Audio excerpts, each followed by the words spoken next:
Thank you very much. So two of the statements said previously are both true. I did speak at the first TEDx San Diego, and I have dressed as Superman at Comic-Con. Both are true. So I get a question at every single talk that I give and every single meeting that I have. Invariably, someone will ask me the millennial question. Apparently, and most of you in here, I think, were born after the year 1984, right? Which makes you millennials. 94-ish. 84-ish, I mean. Apparently, your generation is unleadable. Apparently, you confound leaders. And I travel around talking about this thing called leadership, and apparently you're the one they have no idea what to do with, which I think is funny. And so what they've started to do then is ask you what you want. And you reply back, free food and bean bags. Open plan.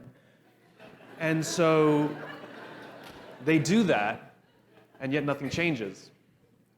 And so instead of trying to figure it out and try and understand you guys, they accuse you of being entitled. They accuse you of being narcissistic. Sometimes accuse you of being lazy. I've heard that one. And I think that they are completely wrong.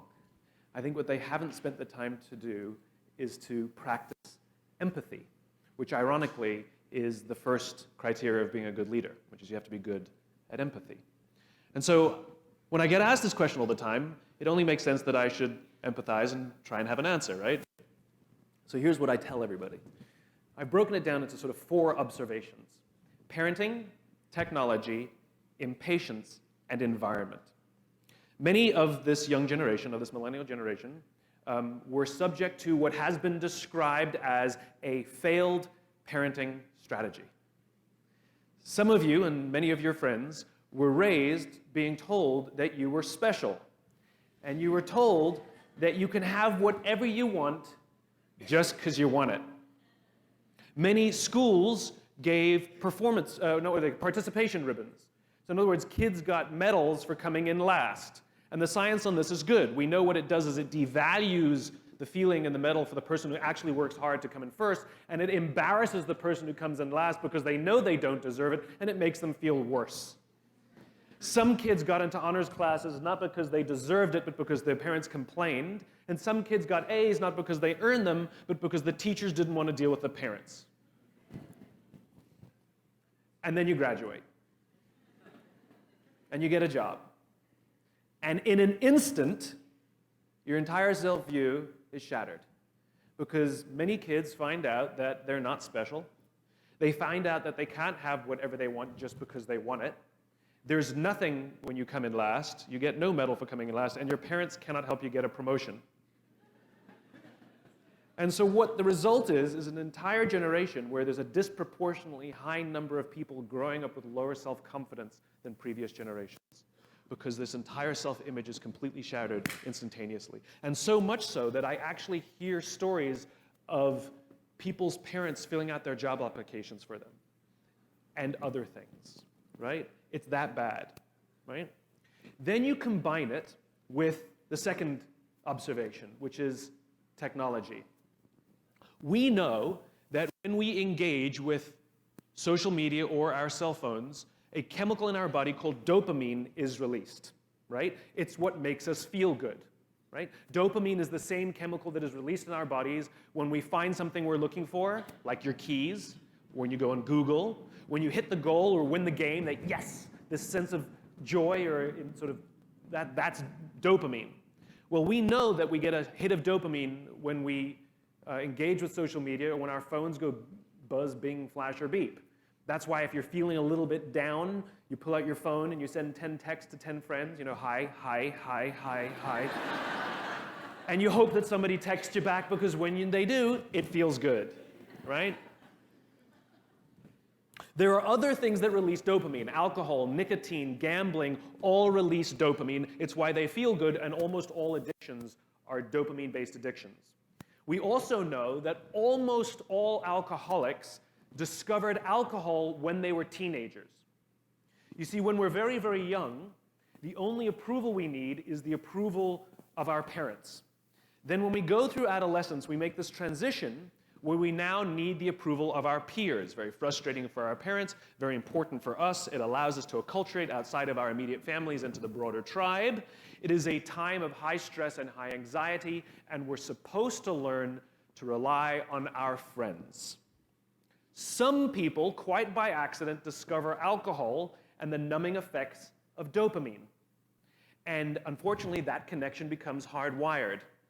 And then for the rest of their lives, every time they face significant stress, they don't turn to a person, they turn to the bottle, right? Now, as I said before, we know that social media and cell phones release dopamine. Now, we have age restrictions on alcohol, we have age restrictions on tobacco, and we have age restrictions on gambling, but we have no age restrictions on social media and cell phones. It's as if an entire generation who are going through adolescence, their parents have thrown open the liquor cabinet and said, try the vodka to help you get through the teenage years. That's what social media and cell phones do. So unfortunately, for too many people, that connection is becoming hardwired. And as they grow up, when they face significant stress in their lives, instead of learning to turn to a person, they turn to a device, right? Where we seek solace in social media, where we'll check an Instagram post, how many likes we're getting. We'll check, and we'll check, and we'll check, and we'll check, and we'll check, and we'll check. And sometimes our own self-worth comes from how many followers we have. It can become devastating to us when somebody unfollows us, right? The only way that we stand away from stress when we face it. In other words, an entire generation is growing up having not practiced or learned coping mechanisms for stress. This is very, very serious for social animals that need each other, where we haven't learned those skills. And it's even worse, because if you want to go on a date, you don't have to learn to be like, hey.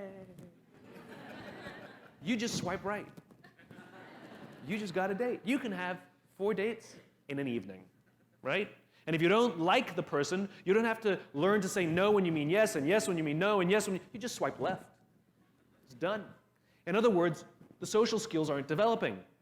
And so there's an entire generation that's growing up with lower self-confidence, going into a workforce, having their self-image shattered, not knowing necessarily how to deal with all the stress that they're facing of growing up and starting a career and finding out where you fit and all of that good stuff. And instead of turning to a person, we're turning to devices.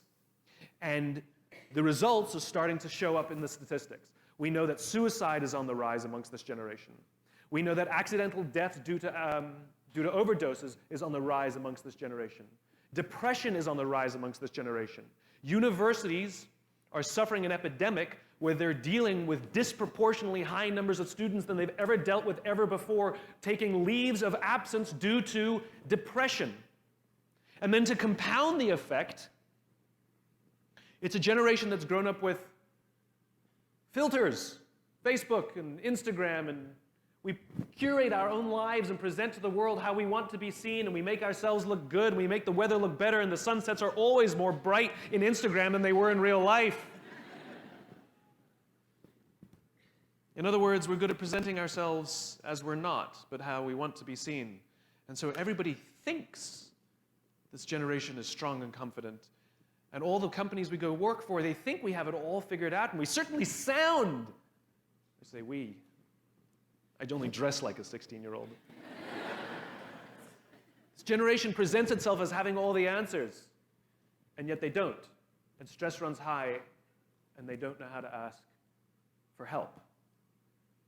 And it gets worse. Then you add in the manner in which so many people grew up in this generation with a sense of impatience. Now, as I said before, you're often accused of being entitled, and it certainly seems that way. But I think it's a misreading of the tea leaves. You've grown up in a world of instant gratification. You want to buy something, you go on Amazon, it shows up the next day. You want to watch a movie? Don't check movie times, you just stream it whenever you want to watch it. TV shows, you don't wait week to week to week, you can binge watch the whole weekend. And like I said, even dating is just a swipe to the right, right? Everything is instant. Everything is instant gratification. And the problem is too many people have applied that sense of instant gratification to their careers and to their lives. And the problem is there ain't no app for that. I hear from this generation that too many people struggle to form, their words, not mine, struggle to form deep, meaningful relationships. Many will admit that most of their friendships are superficial. Many will admit that their friends would cancel on them if something better came along. Many would admit that they don't have deep, trusting, loving relationships with their own friends. That's because it's a journey. I talk to so many smart, fantastic, ambitious, idealistic, hard-working kids, and they're right out of college, they're in their entry-level jobs, and I'll ask them, how's it going? And they'll say, I think I'm going to quit. And I'm like, why? They say to me, I'm not making an impact. I'm like, you know you've been here 8 months, right? They treat the sense of fulfillment or even love like it's a scavenger hunt, like it's something you look for. My millennial friends, they've gone through so many jobs. They're either getting fired, I mean it was mutual, or they're quitting because they're not making an impact, or they're not finding the thing they're looking for, they're not feeling fulfilled, as if it's a scavenger hunt. Love, a job you find joy from, is not something you discover. It's not like, I found love. Here it is. I found a job I love. That's not how it works. Both of those things require hard work. You are in love because you work very hard every single day of your life to stay in love. You find a job that brings you ultimate joy because you work hard every single day to serve those around you, and you maintain that joy. It's not a discovery. But the problem is this sense of impatience. It's as if an entire generation is standing at the foot of a mountain. They know exactly what they want. They can see the summit. What they can't see is the mountain. This large, immovable object. That doesn't mean you have to do your time. That's not what I'm talking about. Take a helicopter, climb, I don't care. But there's still a mountain. Life, career fulfillment, relationships are journeys. The problem is, this entire generation has an institutionalized sense of impatience. And do they have the patience to go on the journey to maintain love, to feel fulfilled? Or do they just quit and on to the next, dump and on to the next, ghost and on to the next? And by the way, ghosting means the lack of skill to have a confrontation. You date somebody for 6 months, 8 months, and then just stop replying. Just delete them from everything. Now, for the person who's doing the ghosting, that's certainly easier than a confrontation. But the person on the receiving end of the ghosting, it's like there's a death. They're suddenly shunned. There's panic. They call out, they're worried. They call out, they're worried. They think it's you. They think it's them. Do you have any idea the destruction that we reap on people by ghosting them? And then because there's the lack of social skills to call out and ask for help, they internalize, and it makes them feel awful to the point. At the worst, they will kill themselves. Slightly one level down, they'll get depressed. But the lowest level that we can hope for is they will go through life, and I'm not talking about ghosting, I'm talking an entire generation, that if we don't fix this, we'll go through life where everything's just fine. My friendships are fine. My work is fine. You know, same old, same old. Nothing's ever amazing. And the scavenger hunt continues. And then you go to the fourth observation, the most egregious of all of them, environment. We're taking a generation that has lower self-esteem. We're taking a generation that has a lack of coping mechanisms to deal with stress. We're dealing with a generation that wants all those things fixed immediately, and we're placing them in work environments that values money more than people. Do you know that most of the business philosophies, most of the business theories that we embrace and see as standard today are not standard? They're theories left over from the 80s and 90s. The concept of shareholder supremacy was a theory proposed in the late 1970s. It was popularized in the 80s and 90s. The concept of using mass layoffs to balance the books did not exist in the United States prior to the 1980s. It did not exist. It became popular in the 80s and 90s. The 80s and 90s were boom years. Anyone could make money. Relative peace, a kinder, gentler Cold War. And so all of the business theories that were put forth were very, very selfish and all about enriching ourselves. And they worked for those times. But these times are different. These are not peaceful times. These are not boom years. There's globalization and the internet, which has now made everything vastly more complicated, and those theories do not work anymore. Worse, they're having side effects. It's really bad. Because what we do is we destroy corporate cultures. The idea of using mass layoffs, can you imagine sending someone home and saying, I'm sorry, I can no longer provide for our family because the company missed its arbitrary projections this year. That's what we're doing. That's like a coach prioritizing the needs of the fans over the needs of the players, hoping to build a great team. It doesn't work. We dismantled things like the Glass-Steagall Act. Glass-Steagall was passed after the Great Depression to prevent another Great Depression from happening. It was dismantled in the 80s and the 90s in the name of profit. Okay?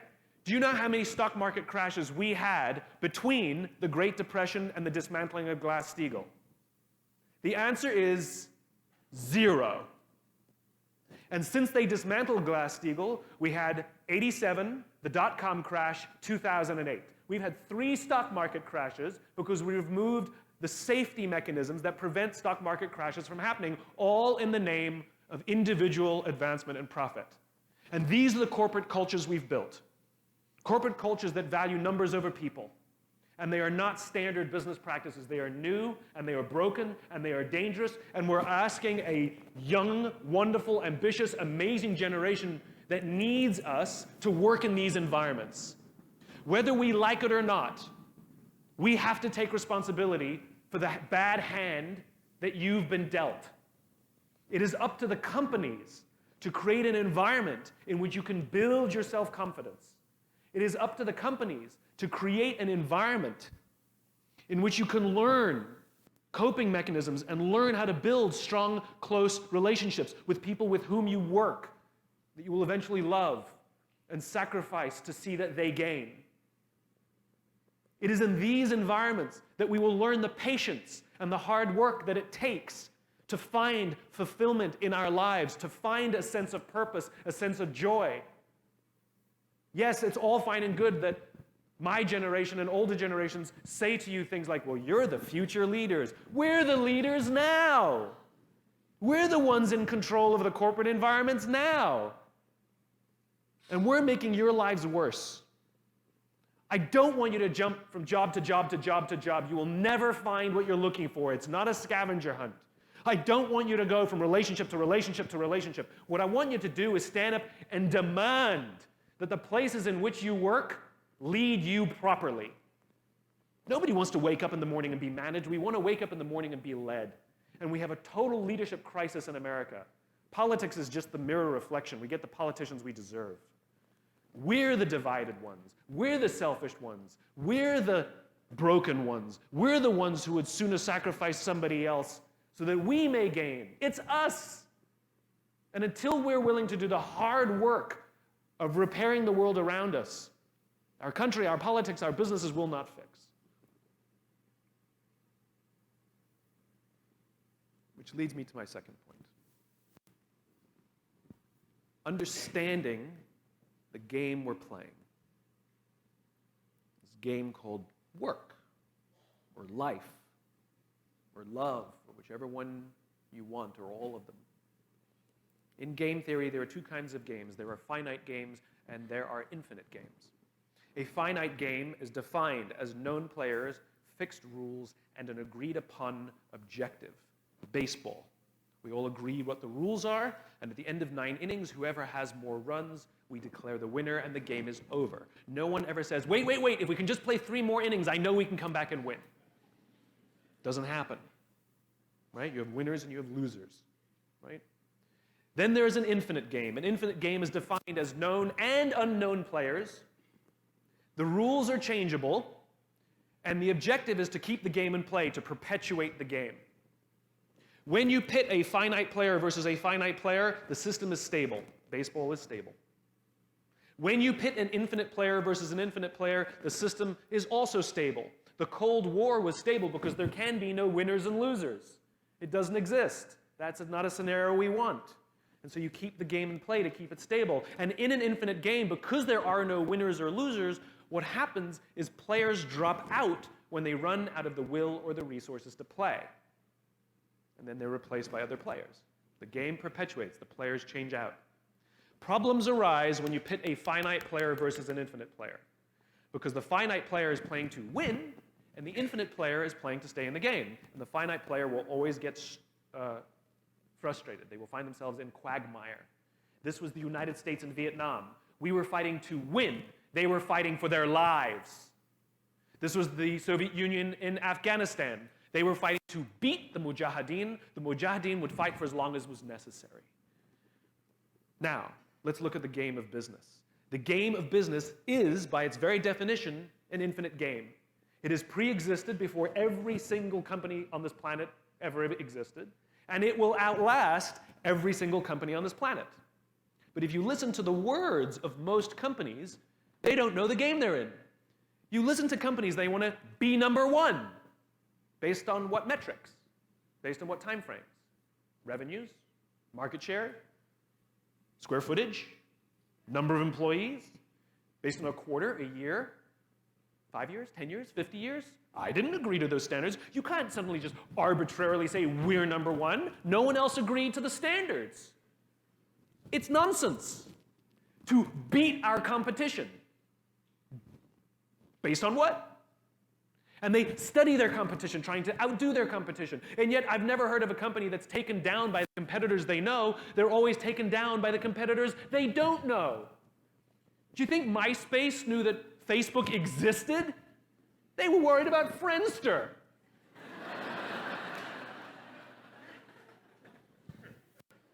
You can't make strategic decisions from studying your competition. You can make tactical decisions from studying your competition, but not strategic decisions. But when you listen to the way most companies play the game, they're in the wrong game. That's why they get frustrated. The great organizations understand that they're playing to stay in the game. Jim Senegal, the founder of Costco, says Wall Street's in the business of making the quarter of the year. We're in the business of building a company for the next 50 years. The understanding of knowing what game you're in radically changes the kinds of decisions you make and the way you see the world. It is also tremendously confidence building. Let me give you a true story. I spoke at a education, that's funny. I spoke at an education summit for Microsoft. I also spoke at an education summit for Apple. At the education summit for Microsoft, I would say that 70% of the executives spent about 70% of their presentations talking about how to beat Apple. At the Apple Education Summit, 100% of the executives spent 100% of their presentations talking about how to help teachers teach and how to help students learn. One is playing this way, and one is playing that way. One is playing finite, and the other one is playing infinite. Guess which one gets frustrated? So at the end of my talk at Microsoft, they gave me a gift. They gave me the new Zune when it was a thing.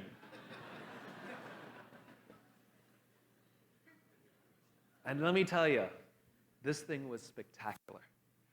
It was the most elegant piece of technology I'd ever used. The user interface was incredible. The design was spectacular. I absolutely loved it.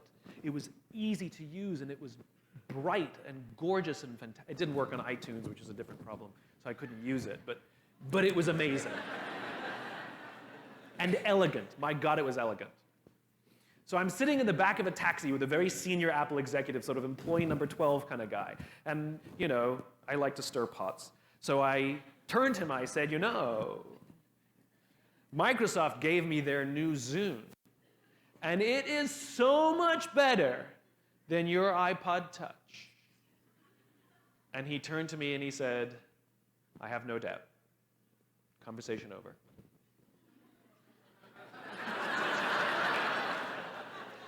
Because the infinite player understands sometimes you're ahead and sometimes you're behind. Sometimes your product is better and sometimes it's worse. The goal isn't to be the best every day. The goal isn't to outdo your competition every day. That's a finite construction. If I had said to Microsoft, I've got the new iPod Touch and it's so much better than your Zoom, they would have said, can we see it? What does it do? React, react, react, react. Finite players play to beat the people around them. Infinite players play to be better than themselves. To wake up every single day and say, how can we make our company a better version of itself today than it was yesterday? How can we create a product this week that's better than the product we created last week? We also have to play the infinite game. It's not about being ranked number one. It's not about having more followers on Twitter than your friends. It's not about outdoing anyone. It's about how to outdo yourself. It's not about selling more books or getting more TED views than somebody else. It's about how to make sure that the work that you're producing is better than the work you produced before. You are your competition. And that is what ensures you stay in the game the longest. And that is what ensures you find joy. Because the joy comes not from comparison, but from advancement. The problem is,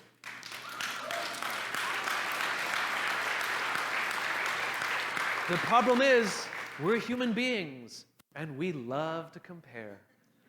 We love a ranking. Oh, we love a ranking. Top 10 this, top 100 that. Oh, we love a ranking. You know? Every industry has got its own rankings, and we love to be on those rankings, even though most of the rankings are arbitrary, and you can pretty much foil most of them. You can buy your way onto most of them, right? But I'm on the list, right? They did a study, who do all the studies. They did a study where they asked people if they wanted a free $400,000 house on a block where all the other houses are $100,000, or a free $1 million house on a block where all the other houses are $4 million. Most people took the $400,000 house. We just love to be better than each other. But that is a depressing way to live a life. What I urge you to do, if you are not a millennial, is to have a little empathy for the millennials around you. They were dealt a bad hand, and unfortunately, we have to help them build their confidence, find their patience, and break the habit from their technology so that they can learn the social skills that they need to live happy, joyful lives. If you are a millennial, it's not you.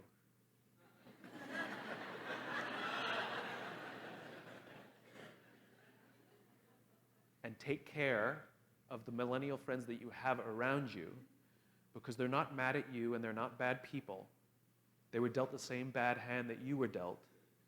Don't demand that they take care of you. Take care of them. And that's part of the problem. There's an entire section in the bookshop called self-help, and there's no section in the bookshop called help others. And the way that we fix the problems in the world is not by trying to demand that people help us. How can I lose 10 pounds? How can I find love? How can I find the job of my dreams? That's what all the books say. No, it should be, how can I help my friend live a healthy lifestyle? How can I help my friend find a lifetime of fulfillment? That's what it's about. It's about service to others, because that's what it means to be human. Everything about our makeup, our biology and our anthropology is designed to get us to look after each other. Everything about our makeup is designed to get us to take care of each other. That's why an event like this feels better than watching it online. Because we get to sit next to each other. We get to sit with each other. It's nicer for me too. It's much nicer for me to be here with you, because we're social. But we all have a responsibility in this tribe. If you want to have a happy, successful, fulfilling, confident life, you have to commit yourself to take care of the people around you. That's just how it works.